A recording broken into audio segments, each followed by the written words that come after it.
사사기 6장 1절로 10절 말씀 제가 받들어 봉독해 드리겠습니다. 이스라엘 자손이 또 여호와의 목전에 악을 행하였으므로 여호와께서 7년 동안 그들을 미디안의 손에 넘겨 주시니 미디안의 손이 이스라엘을 이긴지라. 이스라엘 자손이 미디안으로 말미암아 산에서 웅덩이와 굴과 산성을 자기들을 위하여 만들었으며 이스라엘이 파종할 때면 미디안과 아말렉과 동방 사람들이 치러 올라와서 진을 치고 가사에 이르도록 토지 소산을 멸하여 이스라엘 가운데 먹을 것을 남겨두지 아니하며 양이나 소나 나귀도 남기지 아니하니 이는 그들이 그들의 짐승과 장막을 가지고 올라와 메뚜기의 떼같이 많이 들어오니 그 사람과 낙타가 무수함이라. 그들이 그 땅에 들어와 멸하려 하니 이스라엘이 미디안으로 말미암아 궁핍함이 심한지라. 이에 이스라엘 자손이 여호와께 부르짖었더라. 이스라엘 자손이 미디안으로 말미암아 여호와께 부르짖었으므로 여호와께서 이스라엘 자손에게 한 선지자를 보내시니 그가 그들에게 이르되 여호와께서 이같이 말씀하시기를 이스라엘의 하나님 내가 너희를 애굽에서 인도하여 내며 너희를 그종되었던 집에서 나오게 하여 애굽 사람의 손과 너희를 학대하는 모든 자의 손에서 너희를 건져내고 그들을 너희 앞에서 쫓아내고 그 땅을 너희에게 주었으며 내가 또 너희에게 이르기를 나는 너희의 하나님 여호와니 너희가 거주하는 아모리 사람의 땅의 신들을 두려워하지 말라 하였으나 너희가 내 목소리를 듣지 아니하였느니라 하셨다 하니라. 아멘. 오늘 이 본문 말씀 가지고 우리 민족을 향한 하나님의 역사라는 제목 가지고 말씀을 나누기 원합니다. 오늘은 우리가 사순절 네 번째 주일이기도 하지만 그러니까 선교주일로 지키고 특별히 3.1절 기념 감사 예배로 하나님 앞에 드리고 있습니다. 우리가 하나님 앞에서 우리 민족을 향한 하나님의 역사가 어떤가라는 걸 우리가 생각할 때 꼭 우리가 묵상하게 되는 말씀이 어디냐면 사사기 6장 오늘 본문 말씀을 묵상을 하게 됩니다. 과연 우리가 왜 일제 36년 동안 일본의 지배 아래 놓여져 있어야만 했었나. 그리고 그 36년이 지나고 난 다음에 하나님이 해방을 주셔서 우리로 하여금 하나님 앞에 살게 하신 이유가 무엇이고 다시 한번 여러 강대국들 사이 속에서 중국과 일본 사이 또한 미국과 러시아 사이 안에서 우리나라가 또한 우리 한민족이 정말 하나님 앞에 어떻게 살아야 되는가. 또한 더 좁혀서 들어간다면 나 자신이 하나님의 역사 앞에서 내가 어떻게 살아야 되는가라는 것을 말씀을 통해서 같이 나누는 시간이 되었으면 합니다. 하나님께서 이스라엘 백성들을 참으로 사랑하셨습니다. 이스라엘 백성들을 사랑하셔서 하나님의 놀라운 사랑을 베풀어 주셨지만 그 은혜를 그들이 깨닫지 못하고 하나님의 말씀을 불순종함으로 말미암아 어려움을 겪는 모습이 오늘 본문에 나타나고 있습니다. 우리가 그 주보 말씀 노트에 있는 것처럼 살펴보시면 3절에 이스라엘이 파종할 때면 미디안과 아말렉과 동방 사람들이 치러 올라와서 라고 되어 있습니다. 모든 사람들이 그렇죠? 맨 처음에 시작을 하려고 할 때, 파종할 때라는 게 뭐예요? 씨를 뿌리려고 할 때. 이런 씨를 뿌리면서 어떤 마음으로 뿌리겠어요? 마음속에 온전히 소망이 있죠. 내가 이걸 심어놓으면 이제 몇 달 지나고 나면 내가 거둘 수 있겠지. 그렇게 생각을 하고 이제 씨앗을 뿌립니다. 그래서 가장 희망찬 바로 그때 미디안 족속과 아말렉 족속과 동방 사람들이 가축을 몰고 올라옵니다. 그 사람들이 하는 게 뭐냐면 옛날 우리 6.25 전쟁했을 때 중공군이 인해 전술로 넘어와서 막 이렇게 했던 것처럼 온갖 가축, 우리가 서부 영화 같은 데서도 보면 소들을 막 몰면서 이제 가죠. 근데 소가 가야 될 대로 골짜기로 가는 게 아니라 만약 농가 밭을 지나간다고 생각을 해봐요. 그러면 거기에 심겨진 씨앗들이 싹도 나기 전에 다 밟혀버리죠. 바로 그런 걸 우리가 생각을 하면서 본문 말씀을 읽으면 가장 희망적인 상태에서 씨를 파종했을 그 순간에 올라와서 완전 짓밟아가면서 지나가는 상태. 자, 생각을 해보세요. 씨를 뿌렸는데 그걸 짓밟아버리면 희망이 없는 겁니다. 그다음 뭐가 생길지 전혀 아무런 희망이 없는 겁니다. 그런 상태에서 있는 모습을 보게 되는데 얼마나 그 미디안의 공격이 잔인한가, 아말렉의 공격이 잔인한가, 동방 사람들의 공격이 잔인한가. 그래서 우리가 민수기 31장을 보면 하나님께서 여호수아를 중심으로 한 이스라엘 백성들은 미디안 족속을 한 명도 남기지 말고 다 죽일 것을 지시하셔서 그렇게 했던 적이 있어요. 그렇지만 문제는 뭐냐? 하나님의 말씀에 순종을 해서 다 죽였으면 좋은데 사울 왕이 그냥 백성들의 마음에 따라서 이렇게 했던 것처럼 고 남겨둔 몇 사람. 근데 세월이 지나면서 그들은 강대한 민족을 이루었습니다. 그거는 이스라엘을 공격하는 하나님의 방망이로 시험받는 그런 자들로 등장하고 있습니다. 미디안이 누구냐? 미디안에 대한 역사를 쭉 거슬러 올라가게 되면 아브라함이 사라와 결혼했죠. 사라랑 결혼하고 난 다음에 이제 하나님의 뜻을 자기식으로 해석을 했을 때 애굽 여인 하가를 통해서 이스마엘을 낳았죠. 그래서 이스마엘이라고 하는 족속이 탄생을 하게 되는데 하나님께서 25년 후에 이삭이라고 하는 약속한 아들을 주셔서 유대 민족을 이루게 하시죠. 그런데 사라가 죽었습니다.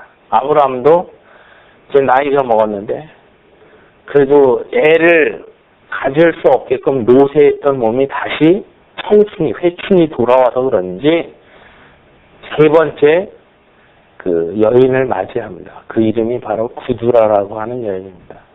그래서 구두라라고 하는 여인과 결혼해서 자식들을 많이 낳는데 그 중에 구두라와의 가운데 네 번째로 태어난 아들이 누구냐? 미디안입니다. 그러니까 우리는 성경을 읽으면서 이렇게 보죠. 믿음의 사람이 좀 그 정욕을 참고 그냥 살다가 죽었으면 그러지 않았을 텐데. 아니, 약속의 아들 이삭 낳고 난 다음에 뭐 그렇게 외로웠으면 구두라를 후처를 얻어갖고 자식을 그렇게 빵빵하게 낳고 난 다음에 그 가운데서 태어난 족속들이 결국은 이삭의 후손들을 괴롭히는 민족들로 등장하게 했을까. 그래서 아브라함을 보면서 우리가 생각하는 게 아브라함이 믿음의 조상이지만 믿음의 조상인 동시에 후손들에게는 참으로 가슴 아픈 씨앗을 남긴 사람입니다. 왜 그러냐면 이스마엘을 낳죠. 지금 중동 지역의 그 불협화음을 이끈 사람이 누구냐? 그 이스마엘입니다. 모하메드를 섬기는, 알라를 섬기는 그 중동 지역에 다 그런 거죠. 그 다음에 미디안 족속이 등장을 합니다. 자, 우리가 이런 걸 통해서 얼마나 그들이 힘들게 했는가. 또 2절 말씀을 보면 미디안의 손이 이스라엘을 이긴지라. 이게 뭐냐면 미디안의 세력이 이스라엘의 세력보다 강하다라고 하는 걸 얘기합니다. 이스라엘 자손이 미디안으로 말미암아 산에서 웅덩이와 굴과 산성을 자기들을 위하여 만들었으며 평지에서 살지 못하고 다 산꼭대기로 올라가서 동굴을 파고 살아야만 되는 극심한 고통. 동굴에다가 씨앗을 뿌릴 수 있나요? 뿌릴 수가 없습니다. 그리고 그 상태에서도 정말 뭔가를 해보려고 하면 우리가 3절에서 봤던 것처럼 짓밟아 버리는 이런 모습을 통해서 이스라엘 백성은 어떤 처지에 있었습니까? 어떤 처지에 있습니까? 미디안의 극심한 공격과 극심한 고통 속에 비참함이 평준화되어 있는 비참함의 극치를 이루는 그런 상태에 있습니다. 왜 이스라엘 백성들이 왜 이런 어려움에 처해야만 했는가? 젖과 꿀이 흐르는 그 땅을 하나님이 약속하셔서 그 땅을 갔는데 왜 하필이면 이들은 왜 이런 위기에 봉착하게 되었는가? 그 말씀이 1절에 있죠. 1절에 뭐라고 얘기합니까? 이스라엘 자손이 또 여호와의 목전에 악을 행하였으므로 여호와께서 7년 동안 그들을 미디안의 손에 넘겨주시니 했습니다.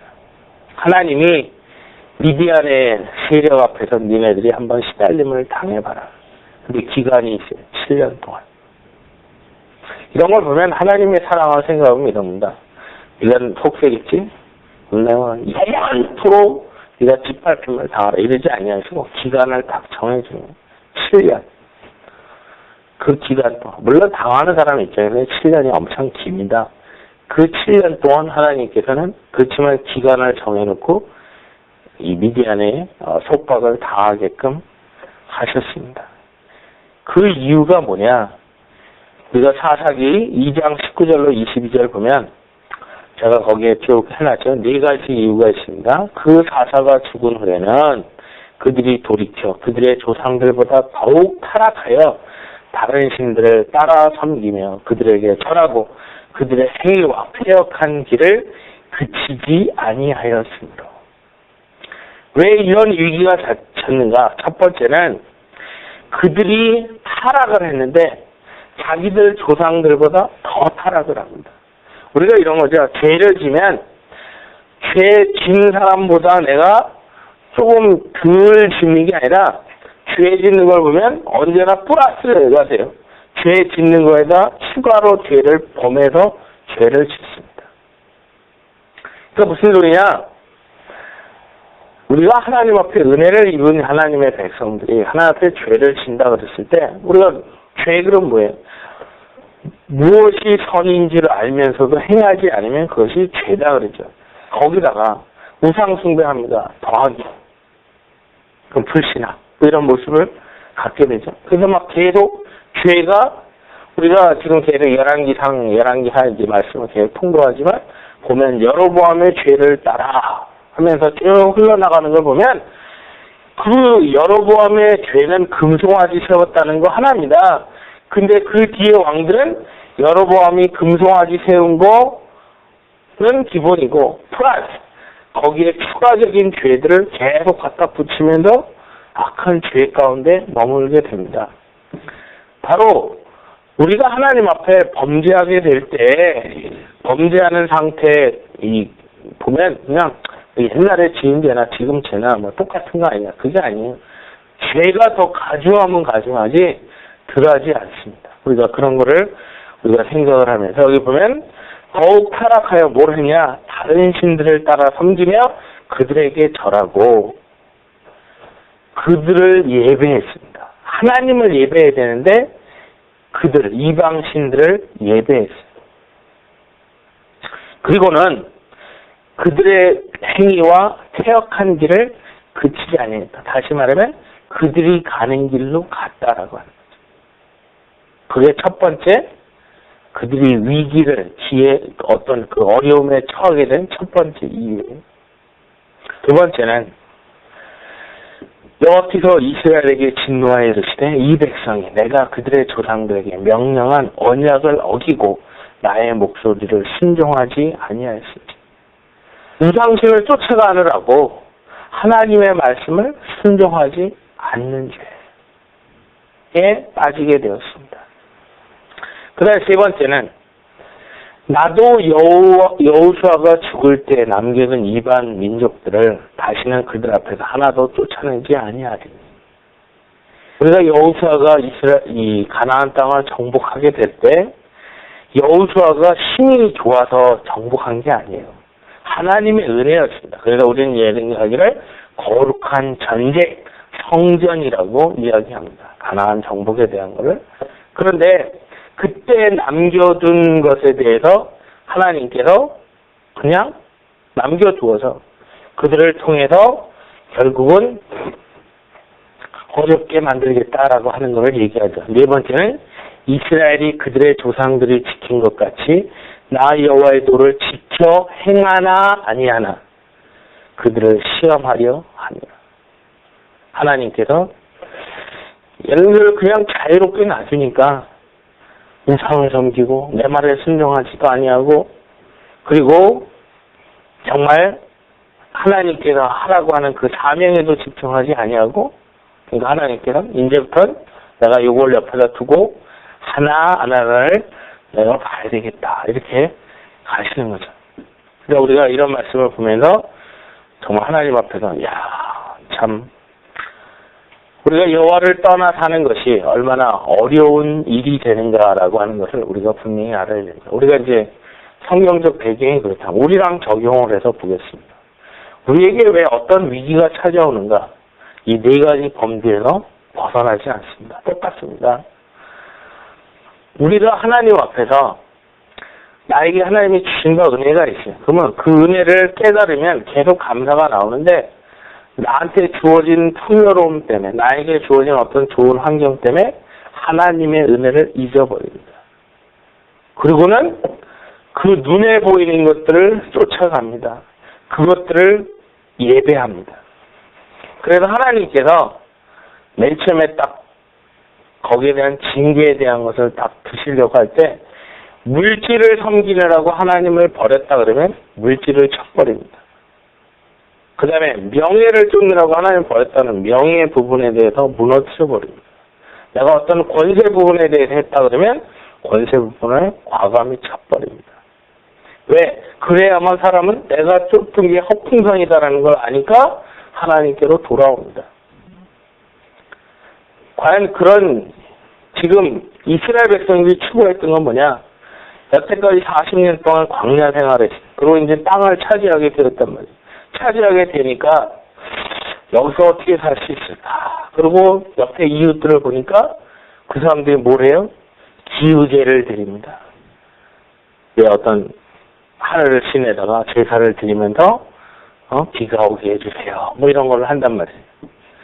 그러니까 그걸 보고 제사를 드리려면 저렇게 해야 되는가 보다. 아니 이제 내가 농사를 제대로 지으려면 그래야 되는가 보다. 그래서 그걸 쫓습니다. 실상 비 오고 뭐 이런 이른 비와 늦은 비를 주시는 건 하나님인데 그 이방신, 바알신, 아세라신을 그들이 섬깁니다. 음란스럽게 섬깁니다. 그럴 때 하나님께서 그 부분에 대해서 하나님께서는 제거하시기를 원하시죠. 그 다음에 하나님의 주신 약속, 계명을 어기고 하나님의 말씀을 순종하지 않는 자세, 그 나가는 부분에 대해서 하나님께서는 징계하신다라고 합니다. 무슨 얘기냐? 하나님의 약속이 뭐냐? 내가 너를 구원하시니까 네가 구원함 받은 사람답게 살아라. 이제 네 인생이 네 게 아니고 내가 너한테 하기를 원하는 거를 해라.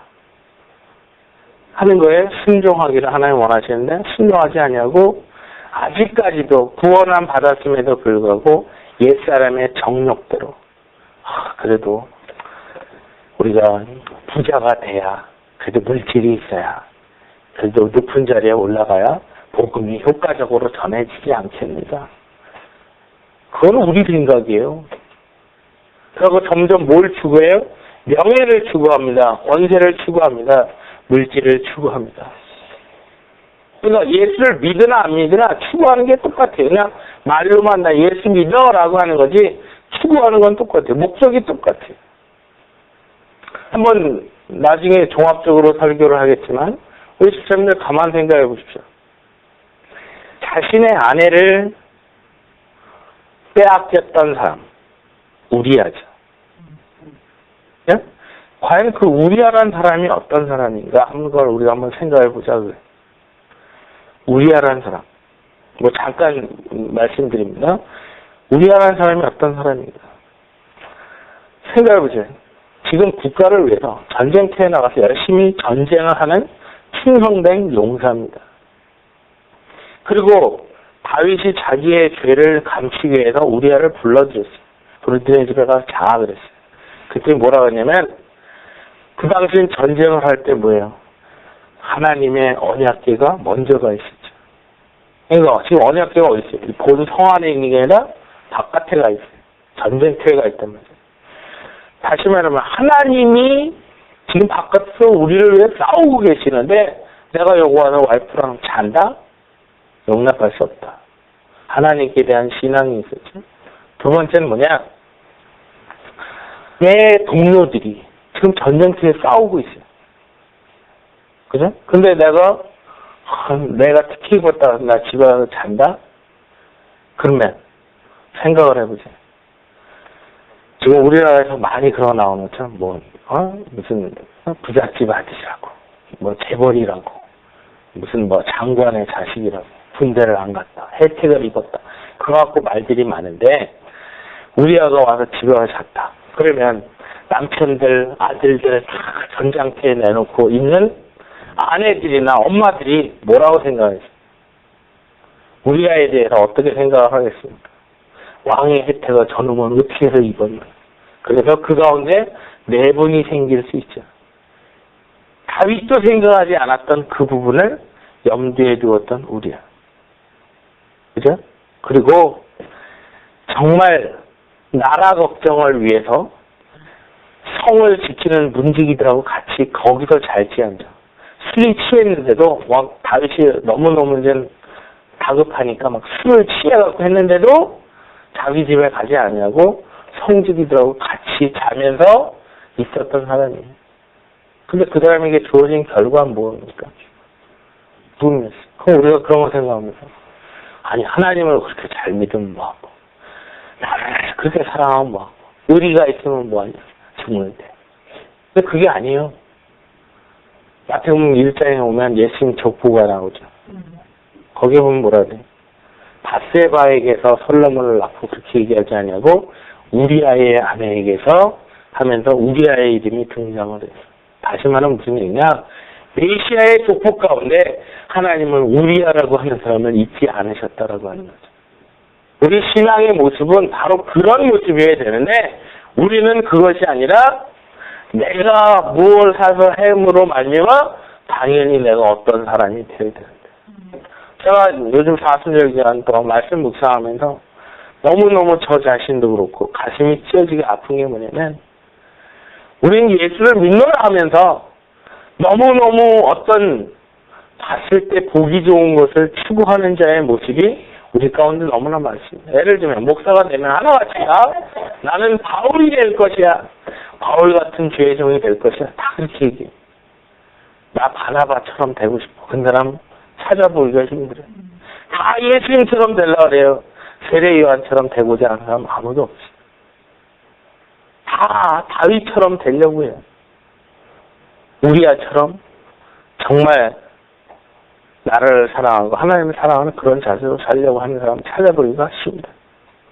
다시 말하면 예수를 믿노라 하면서도 추구하는 목적은 세상적 가치관 그대로 갖다가 하더라라고 합니다. 그러니까 어떻게 됩니까? 그 가치관을 갖고 있다 보니까 조금이라도 나한테 유익이 된다 그러면 예배의 대상을 순식간에 바꿔버리는 거죠.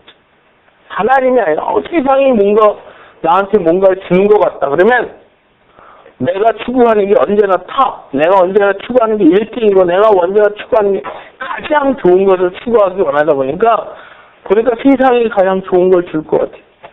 그러면 예수님은 시험했을 때 사단이 네가 나한테 절 한 번만 해. 내가 온 천하의 영광을 너한테 줄게. 그렇게 했던 것처럼 마귀가 우리한테 똑같이 하면 아이고 하나님 잠깐 눈 좀 감아주십시오. 내가 한 번 절한다고 해서 하나님 하나님 앞에 흠이 됩니까? 이래놓고는 그걸 취하려고 하는 우리의 자세가 있다고. 그러니까 무슨 얘기냐? 예수를 믿노라 하면서도 우리가 우상숭배하는 경우가 많다라는 겁니다. 그러면 하나님이 하시는 게 뭐냐? 바로 그 부분을 끊어내시려고 한다라고 하는 겁니다. 우리가 그런 거를 우리가 생각해 봤을 때 정말 하나님 앞에서 우리가 어떻게 해야 되는가를 다시 한번 돌아보게 되죠. 시편 53편 5절 보면 그들의 두려움이 없는 곳에서 크게 두려워하시니 너를 대항하여 진친 그들의 뼈를 하나님이 흩으십니다. 하나님이 그들을 버리셨으므로 내가 그들에게 수치를 당하게 하였도다 라고 해서 하나의 파멸로 인도하는 죄 가운데로 간다. 뭐냐? 하나님을 두려워해야 되는데 그 이방신을 두려워합니다. 두려워한다는 말의 다른 표현은 뭐냐? 영어 성경을 보면 두려워한다라는 말을 뭐라 하냐면 월십한다라고 번역했습니다. 이거 뭐냐? 세상 사람들을 두려워한다라는 얘기가 세상 사람들을 월십한다로 영어 성경은 번역했어요. 그래서 번역본을 보다가 내가 세상 사람을 두려워하지 말라라고 하는 것은 라고 하나님 말씀하셨던 그 번역이 영어 번호는 Do not worship the gods. 이방신을 섬기지 말아라 이렇게 되어 있습니다. 이게 무슨 얘기냐? 세상 속에서 주어지는 그런 걸 통해 내가 두려워한다는 얘기는 내가 바로 그것을 예배한다는 것이 된다라고 하는 것입니다. 자, 이런 얘기에서 이스라엘 백성들이 어떻게 했는가? 6절에 이스라엘이 미디안으로 말미암아 궁핍함이 심한지라 이에 이스라엘 자손이 여호와께 부르짖었더니 하나님 앞에 부르짖습니다. 7절 말씀에서 보면 7절이죠. 그 6절에 이스라엘이 미디안으로 말미암아 궁핍함이 심한지라 이에 이스라엘 자손이 여호와께 부르짖었더라. 이스라엘 자손이 미디안으로 말미암아 여호와께 부르짖었으므로 하나님 앞에 부르짖습니다. 자, 근데 여기서 보면 우리가 하나 기억해야 되는 게 그래요. 뭘 부르짖었을까요? 미디안 때문에 힘들다라는 걸 하나 앞에 얘기하는 거예요. 여기서 보면 이게 회개했다는 얘기가 아니에요. 하나님 앞에 부르짖었어. 우리는 무조건 부르짖으면 다 회개라고 생각하는데 가만 성경의 문맥을 놓고 보면 부르짖은 게 아니에요. 그 부르짖었다는 게 회개를 의미하는 게 아닙니다. 왜냐? 이들이 무엇 때문에 힘들었어요? 미디안 때문에 힘들었다. 근데 궁극적인 이유는 뭐예요? 미디안은 하나님 앞에 쓰임받던 그냥 도구였을 뿐이에요. 자신들의 죄를 하나 앞에 회개해야 회개인데 회개한 것이 아니라 미디안에게로부터 우리가 당하는 어려움을 좀 이기게 해주세요 라는 기도를 하나님 앞에 했다는 거예요. 그랬더니 시편 118편 5절에서 보면 내가 고통 중에 여호와께 부르짖었더니 여호와께서 응답하시고 나를 넓은 곳에 세우셨도다. 자, 거기에 대한 답은 이렇게 있습니다. 네 번째, 하나님은 그들의 기도에 어떻게 하셨습니까? 8절로 10절에 보면 여호와께서 이스라엘 자손에게 한 선지자를 보내시니 그가 그들에게 이르되 여호와께서 이같이 말씀하시기를 이스라엘의 하나님 내가 너희를 애굽에서 인도하여 내며 너희를 그 종되었던 집에서 나오게 하여 애굽 사람의 손과 너희를 학대하는 모든 자의 손에서 너희를 건져내고 그들을 너희 앞에서 쫓아내고 그 땅을 너희에게 주었으며 내가 또 너희에게 이르기를 나는 너희의 하나님이라 하나님 여호와이니 너희가 또 거주하는 아모리 사람의 땅의 신들을 두려워하지 말라 하였으나 너희가 내 목소리를 듣지 아니하였느니라 하셨다 하니라. 자, 하나님 앞에 그렇게 기도를 했습니다. 하나님 우리 힘들어요 그러고 했습니다. 그랬더니 하나님께서는 첫 번째 한 선지자를 보내셨습니다. 이 한 선지자가 문제를 해결해 주는 게 아니고요. 하나님 앞에 부르셨더니 하나님께서 뭐하냐? 너희들이 뭘 잘못했는지를 알아야 된다라는 걸 지적을 하는 겁니다. 그러니까 우리가 이런 겁니다. 우리가 어려움을 당하면요. 하나님께서 하나님 나 힘들어요 그러면 와갖고 힘들지 내가 고쳐주기 이런 게 아니라 네가 뭘 잘못했는지를 알아? 왜? 하나님의 관심은 뭐냐? 내가 하나님의 앞에서 변화되는 게 초점이에요. 먼저 그게 되면 그 뒤에 문제는 저절로 해결되게끔 돼 있어요. 지금 문제가 뭐예요? 이스라엘 백성이 하나님의 말씀에 순종하며 살았으면 되는 건데 그거 안 했기 때문에 위기가 온 거 아니에요. 어려움이 온 거 아니에요. 근데 이 사람들은 그냥 그거에 대한 하나님을 우리가 잘 섬기지 못했다는 거를 얘기하는 것이 아니라 힘들어요만 얘기하니까 하나님이 누굴 보내? 선지자를 보냅니다. 이름도 빛도 없는 선지자 한 명을 보냅니다. 그게 첫 번째 하나님 하신 일입니다. 우리에게도 하나님이 하시는 방법은 똑같습니다. 그리고 두 번째, 그들에게 이르되 여호와께서 이같이 말씀하시기를 이스라엘의 하나님 내가 너희를 애굽에서 인도하여 내며 너희를 그 종되었던 집에서 나오게 하여 애굽 사람의 손과 너희를 학대하는 모든 자의 손에서 너희를 건져내고 라는 얘기가 뭐예요? 내가 너희를 너희 힘으로 어찌할 수 없는 상태에 내가 구원해 주었는데 우리식으로 얘기하면 뭐죠? 우리가 죄와 허물로 말미암아 죽었던 우리를 예수 그리스도로 말미암아 구원해 주었는데 그거를 말씀하십니다. 뭐냐? 하나님의 은혜를 네가 잊어버렸지. 하나님의 은혜를 다시 한번 기억해라.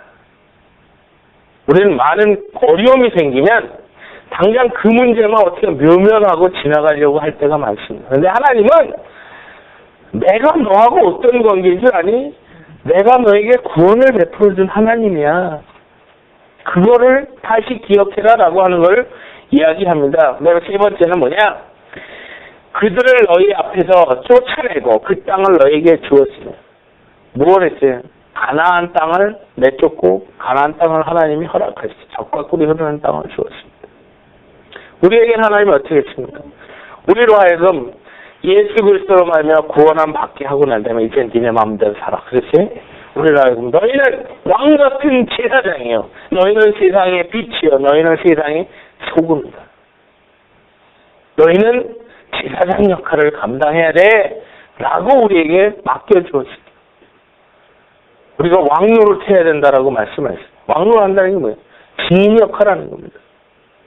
내가 하나님의 사람으로서 하나님이 나에게 이와 같은 내가 만난 하나님은 이런 분이야 라는 걸 전하게 하셨다라고 하는 거죠. 그 다음에 네 번째는 내가 또 너에게 이르기를 나는 너희 하나님 여호와니 너희가 거주하는 아모리 사람의 땅의 신들을 두려워하지 말라 하였으나 무슨 얘기예요? 너희가 살고 있는 너희가 육체를 입고 살고 있는 이 땅에서 세상 풍조와 세상의 그 모든 것들을 예배하지 말라라고 하였으나 다섯 번째는 너희가 내 목소리를 듣지 아니하였느니라 하셨다. 하나님의 주신 말씀을 듣지 않았다. 아니 귀가 있는데 왜 듣지 못해? 왜? 세상 것에 취해 있어서. 그러니까 결론은 뭐예요?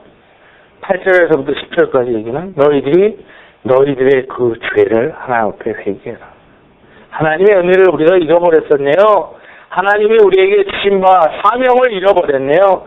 하나님이 우리로 하여금 우상 숭배하지 말라고 했는데 내가 세상의 부귀영화를 쫓아갔었네요.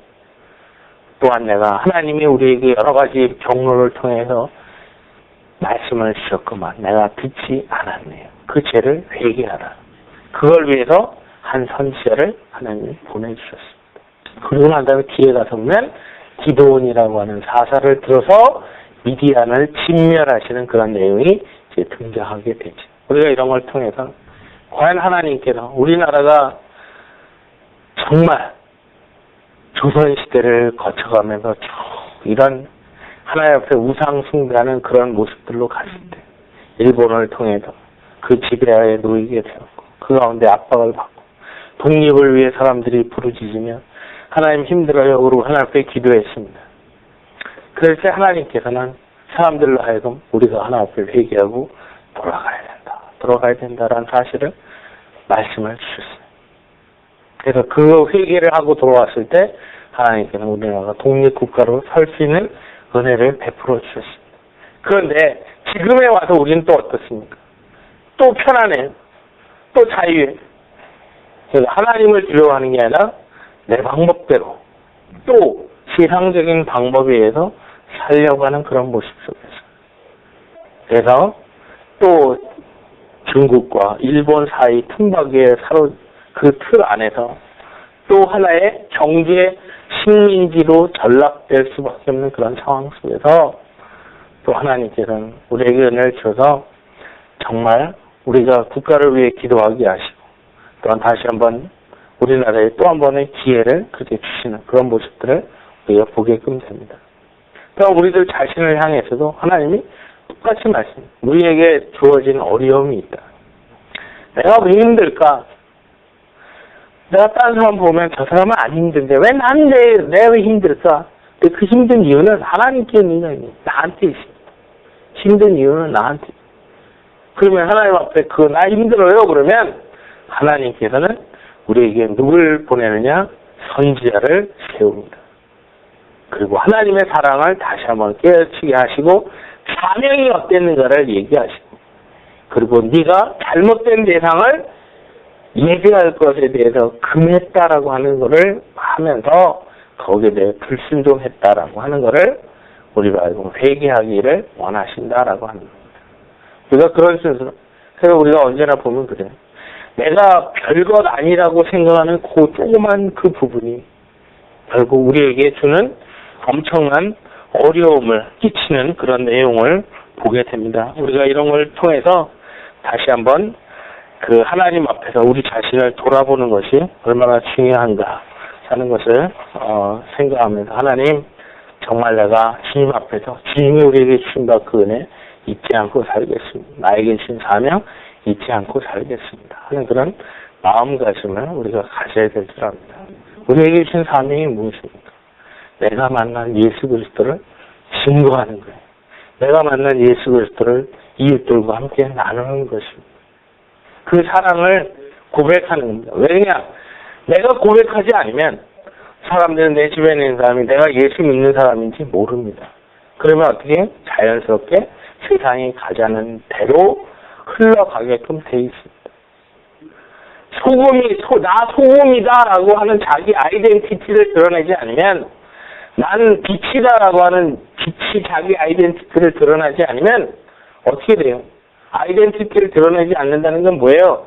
내가 감추어 있다라고 하는 거예요. 그럼 어둠이 판치는데 빛이 아무런 효과가 없는 거예요. 소금이다라고 나서야 되는데 사람들이 봐, 저게 소금인지 설탕인지 무슨 석회가루인지 도무지 모르겠다 이렇게 가버리면 아무것도 아니다라고 하는 것입니다. 우리가 그런 걸 생각할 때 하나님 정말 나에게 주어진 여러 가지 어려움 속에서 하나님 내가 다시 한번 내 죄가 무엇인지를 돌아보기 원합니다. 정말 우리가 이 40절 기간 동안에 하나님 앞에서 내 죄가 무엇인가를 살펴보면서 하나님 나 같은 사람을 위해서 예수님 십자가에 못 박혀 돌아가셨구만. 정말 내가 예수님을 위해서 나에게 주신 그 사명에 있어서 얼마나 집중하고 하나의 말씀에 순종했는가라는 걸 들어봅니다. 하나님 정말 이제부터 믿음으로 살겠습니다. 그렇게 결단하는 우리 모두가 되어지기를 원합니다. 같이 기도하겠습니다.